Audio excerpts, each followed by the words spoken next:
आपने हर जगह ये बात सुनी होगी कि 21 दिन अगर आप कोई भी काम को देते हो, 21 दिन अगर आप कोई भी हैबिट को फॉलो करते हो, तो फिर ये आप नहीं करोगे, ये आपका सबकॉन्शियस माइंड आपसे करवाएगा। पर 21 दिन ही क्यों? क्यों कोई भी काम को 21 दिन ही करना होता है? क्यों कोई हैबिट को 21 दिन तक फॉलो करना होता है? ये बात आपको कोई नहीं बताएगा। पर इस वीडियो को अगर आपने कंप्लीट देख लिया तो फिर आपको 21 दिन तक घिसने से, मेहनत करने से कोई नहीं रोक सकता। और अगर ये नहीं होता है तो कमेंट बॉक्स आपके लिए खाली है, जितनी गाली देना चाहो देकर जाना, मगर बिना कमेंट किए मत जाना। वीडियो स्टार्ट करने से पहले एक डिस्क्लेमर देना चाहता हूँ कि अगर आपके अंदर 21 दिन तक दर्द झेलने की शक्ति है तो इस वीडियो को पूरा देखो, वरना बैक बटन आपको दिख ही रहा होगा, उस पर प्रेस करो और जाओ कहीं और एनर्जी वेस्ट करो। तो अब आते हैं मेन टॉपिक की तरफ कि 21 दिन ही क्यों इंपॉर्टेंट होते हैं। 1950s में डॉक्टर मैक्सवेल मेल्ट, जो कि एक सर्जन थे, उन्होंने देखा कि पेशेंट्स को अपनी नई फिजिकल चेंज के साथ एडजस्ट करने में लगभग 21 दिन लगते हैं। उन्होंने अपने बुक साइको साइबरमेटिक्स में बताया है कि किसी भी नए हैबिट को अडॉप्ट करने में या पूरी तरीके से छोड़ने में कम से कम 21 दिन लगते हैं। आज के स्टडीज के according, university college of London के रिसर्च के अकॉर्डिंग, किसी भी हैबिट को फुल्ली ऑटोमेट होने में 66 दिन लगते हैं। लेकिन स्टार्टिंग के जो 21 दिन होते हैं वो बहुत ज्यादा क्रूशियल होते हैं। इस टाइम पीरियड के अंदर आपके दिमाग नए हैबिट्स के लिए न्यूरल पाथवे बनाता है, जो कि पुराने पैटर्न को पूरी तरह से तोड़ देता है। लेकिन फिर भी 21 दिन ही क्यों? क्योंकि ये टाइम पीरियड ज्यादा बड़ा नहीं लगता जिसे हम फॉलो ना कर पाए, और ये टाइम पीरियड इतना इनफ है जितने में हमें अपना रिजल्ट्स दिखने लगे। ये वो फेज है जहां आप डिसिप्लिन पे फोकस करते हो। आपकी हैबिट्स इतनी जल्दी तो ऑटोमेट नहीं होती, पर अगर आप 21 दिन तक कंसिस्टेंटली कुछ करते हो तो आपका कॉन्फिडेंस और बिलीफ सिस्टम बहुत स्ट्रॉन्ग बन जाता है। तो अब बात आती है कि आखिर इस 21 दिनों में करना क्या है। तो 5 ऐसी चीजें बताऊंगा जो अगर आपने समझ लिया तो 2025 आपका होगा। और एक भी बात कहीं सुनी नहीं होगी, और अगर आपने उसे कहीं सुन भी रखा होगा तो इस लेवल पे नहीं समझा होगा। और हाँ, ये मत समझना कि मैं आपको कोई 5 हैबिट बताने वाला हूँ जैसे मेडिटेशन, एक्सरसाइज, ये सब तो आपको करना ही होगा, पर मैं आपको बताने वाला हूँ कि इसके पीछे का रीजन क्या है, क्यों हमें ये सब करना चाहिए। एंड बिलीव मी, अगर आप 21 दिन तक ये कर लेते हो तो 22वें दिन से आप खुद बिलीव नहीं करोगे कि यार ये मैं क्या बन गया। अब आपका अटेंशन लेने के लिए ये नहीं बोलूंगा कि 4th वाला या 5th वाला इतना इंपॉर्टेंट है, बिकॉज इंपॉर्टेंट सभी है। देखना है तो पूरी वीडियो देखो, वरना अभी भी आप जा सकते हो। पॉइंट नंबर 1, इस स्ट्रेटजी में इतनी ताकत है कि आप कोई भी आदत को बिना ताकत, बिना विल पावर लगाए बदल सकते हो। आज से लगभग 25 साल पहले चाइना में सन जू नाम का एक मिलिट्री जनरल था, जिनकी famous book the art of war में बताया गया है कि वो ज्यादातर वॉर बिना लड़े ही जीत जाते थे। क्यों? क्योंकि उन्होंने अपने एम्पायर का ज्यादातर हिस्सा वीक आर्मी से लड़कर ही जीता था, और इन वीक एम्पायर को हरा हरा कर उन्होंने अपना एम्पायर इतना बड़ा कर लिया था कि अब उन्हें बड़ी आर्मी से भी लड़ने में कोई मुश्किल नहीं होती थी। और बड़ी आर्मी से भी लड़ते वक्त वो ऐसे जगह पे अटैक करते थे जहाँ सामने वाले की पकड़ उतनी स्ट्रांग नहीं हो, जैसे माउंटेन और रेगिस्तानी इलाके में। बड़ी आर्मी से लड़ना मुश्किल होता है, पर वीक आर्मी से लड़ लड़कर अपने आप को मजबूत बना लो तो बड़ी आर्मी से भी लड़ना आसान हो जाता है। ठीक उसी तरह बड़ी आदतों से लड़ना मुश्किल होता है, इसलिए मैंने कहा फाइट विद स्मॉल हैबिट्स, जो कि आसान होती है। फिर जब आप स्ट्रांग बन जाते हो तो बड़ी हैबिट्स को बदलने में उतना डिफिकल्टी नहीं होता। आप रीडिंग कर रहे हो तो ऐसी जगह कर रहे हो जहाँ आपका बेड पास में हो, आप ऐसी जगह पढ़ रहे हो जहाँ आपका फोन पास में हो। तो अगर आप अपने काम को ऐसी जगह पे करोगे जहाँ आपको इजीली डिस्टर्ब किया जा सकता है, तो वहाँ आपके लिए हमेशा स्ट्रांग सिचुएशन ही क्रिएट होगा। इसलिए आपको स्ट्रांग सिचुएशन से नहीं लड़ना है, आपको बड़ी आर्मी से नहीं, पहले छोटी आर्मी से लड़ना है। पहले छोटे छोटे हैबिट्स को चेंज करके अपने अंदर की विल पावर को बढ़ाओ, जो आपको बड़े हैबिट्स को बदलने में आपकी पूरी हेल्प करे। अगर आपको ये पॉइंट अच्छे से समझ में आ गया है तो आगे बढ़ते हैं, लेकिन अगर नहीं समझ में आया है तो कमेंट सेक्शन आपके लिए खाली है। मैं 24/7 आपके लिए अवेलेबल हूँ, जो भी हेल्प चाहिए आप बिना डरे पूछो। अब ये बात समझ में आ गई कि 21 दिन घिसना है, लेकिन कहाँ घिसना है ये बात नहीं पता है, तो फिर आप वहीं जाओगे जहाँ आपको ये बस लेकर जाएगी। इसलिए पॉइंट नंबर 2,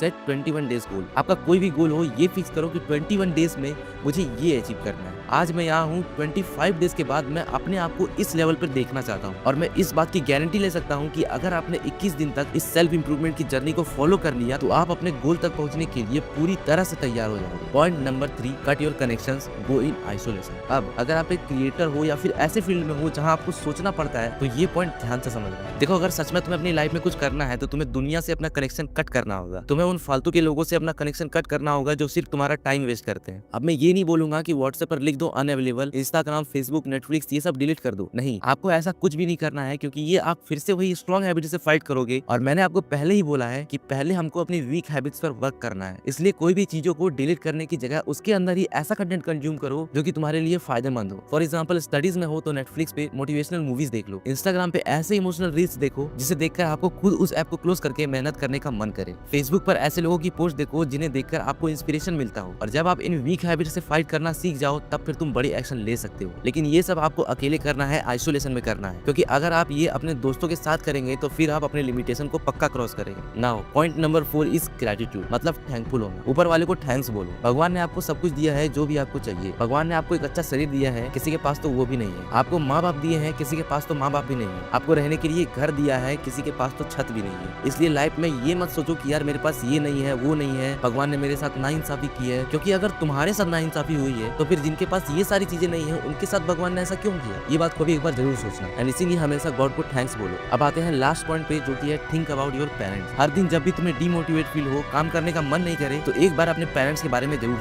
सोचो कि कैसे उन्होंने इतना कुछ करके आपको यहाँ तक लाया है। और आप सिर्फ इसलिए मेहनत नहीं कर रहे हो क्योंकि आप डिस्ट्रैक्टेड हो, क्योंकि आपको काम करने का मन नहीं करता, आपकी बॉडी थक जाती है। क्या उनकी बॉडी नहीं थकती? क्या उनको स्ट्रेस फील नहीं होता? क्या उनकी कोई ख्वाहिश नहीं है? इन सब बातों के बारे में सोचने से ही आपके अंदर वो लेवल का मोटिवेशन आएगा जो कोई मोटिवेशनल स्पीकर आपको नहीं दे सकता। सो ये थे कुछ 5 पॉइंट्स जिन्हें आपको 21 दिन तक फॉलो करना है और फिर रिजल्ट्स आपको दिखने चालू हो जाएंगे।